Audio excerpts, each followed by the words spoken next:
Welcome to the Lesson 2 video reflection. Although this particular lesson doesn't show as many elements, it was really one of my favorites that I've recorded throughout the years because it was a really great knowledge application lesson where the students had to go back and revise some previous assumptions.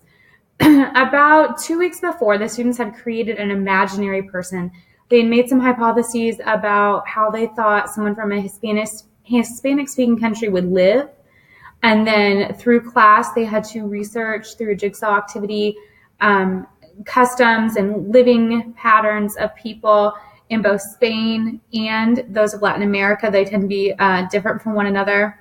And then today was the day they went back to their original person and applied that new information to their person and had to revise those assumptions they had made and make corrections. About the first 7 minutes of class, we did bell work, we do housekeeping. That was longer than bell work normally takes, but we were in a pretty challenging vocabulary and grammar section at this point.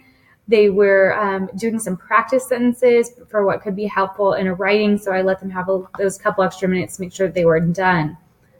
That goes into the instructions for the knowledge application portion of today, where they had to revisit their information and their people and make those revisions. I went around and discussed and kind of asked some probing questions to the students during that time to make sure that they were doing their best work, to make sure they were doing their most deep thinking. Could they back up everything that they were saying or revising with actual evidence from our information that we had used?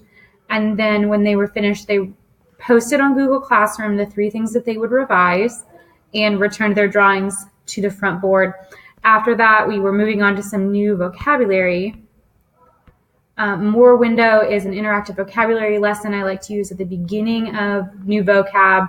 They insert a picture, they write a synonym and an antonym for the words in Spanish, and they have to write it in a sentence.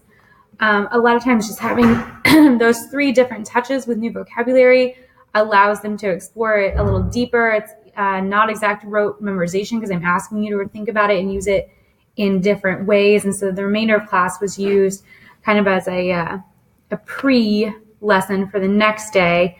I left it that way on purpose because I didn't know how long that revising knowledge piece was going to take, and I didn't want to have to rush it or not be able to have the flexibility to give them the time to really finish that, because that was the meat of this lesson, was for them to have those conversations and change their assumptions. When teaching culture in a foreign language, allowing students the processing time to change some previous opinions about people and cultures, that's what you're striving for. That's what interculturality is being more accepting and forgiving and understanding of people that are different from you.